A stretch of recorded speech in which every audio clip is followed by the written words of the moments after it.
Ezra Furman aussi aime avoir du style, mais il est plutôt jupe et collier de perles. Le rocker a longtemps écumé les scènes américaines. Et puis un jour, il a décidé de faire de ses angoisses et ses échecs le thème de ses chansons.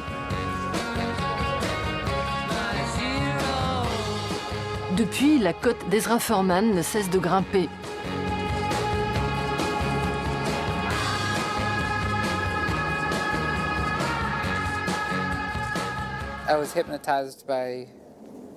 J'ai été hypnotisé par une guitare quand j'étais petit. Je devais être en CM1, j'avais 9 ou 10 ans, quand quelqu'un a apporté une guitare en classe. Tout le monde a eu le droit de la toucher. Nous, les enfants, on s'est mis à jouer sur les cordes. Et dès qu'elles ont vibré, c'était quelque chose d'incroyable. Un peu comme si j'avais trouvé un trésor enfoui.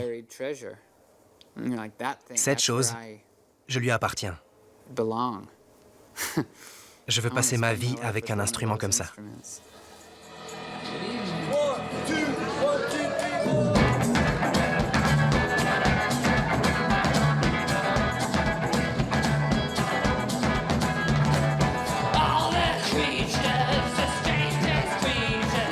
Ezra Furman mélange la country et le sexe, le punk et le saxophone.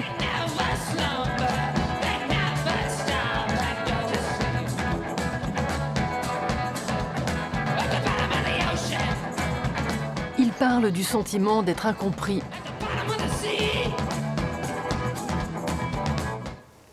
Qu'est-ce que ça fait?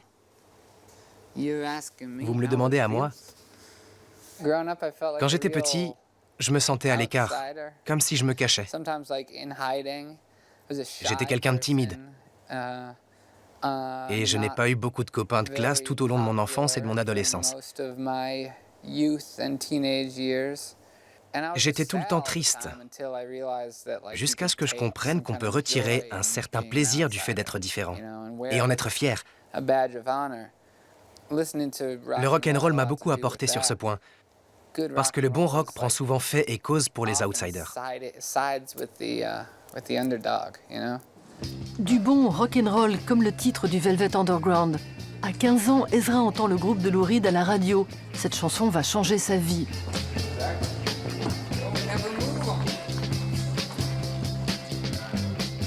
Jenny said when she was just 5 years old, there was nothing happening at all.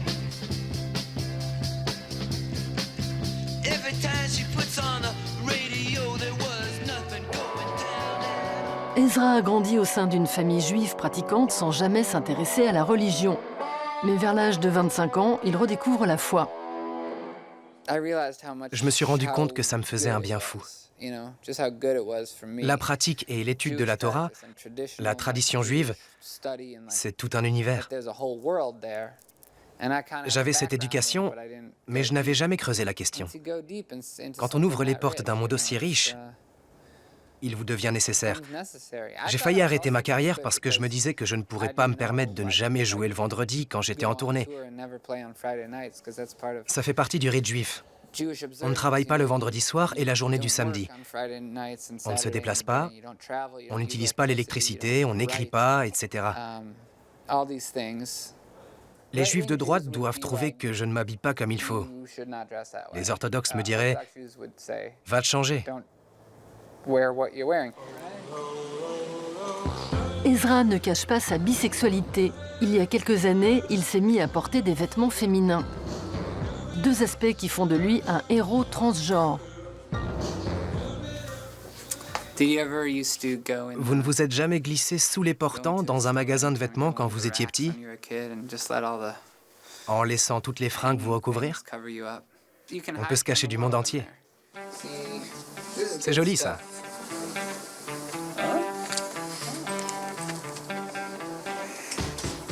Des écureuils. Faut y aller à l'instinct. Ça, c'est bizarre. Il y a une fermeture éclair. Ça doit être un truc sexuel. La robe qui donne un accès immédiat. Pas mal, mais je vais pas l'acheter. La robe, moi, je l'enlève.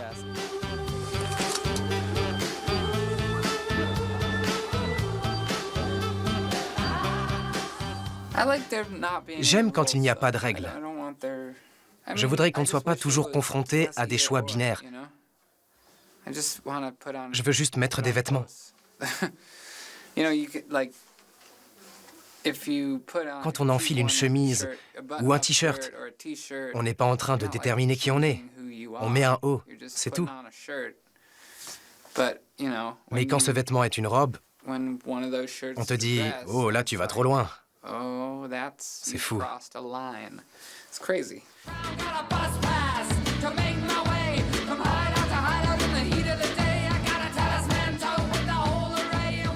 Aujourd'hui, Ezra vit à San Francisco. Depuis son succès avec le groupe The Boyfriends, il est toujours sur les routes.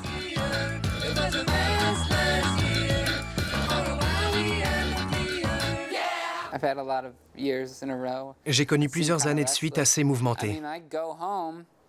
Dans ma vie, il m'est souvent arrivé de ne pas vraiment savoir où était mon chez-moi.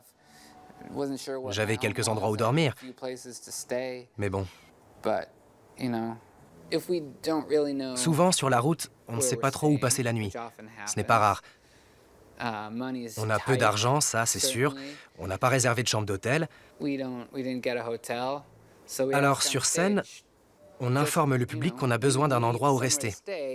On dit « On serait ravis de dormir par terre chez vous ou sur votre canapé. Vous n'avez pas à vous occuper de nous. » Et beaucoup de gens nous invitent chez eux.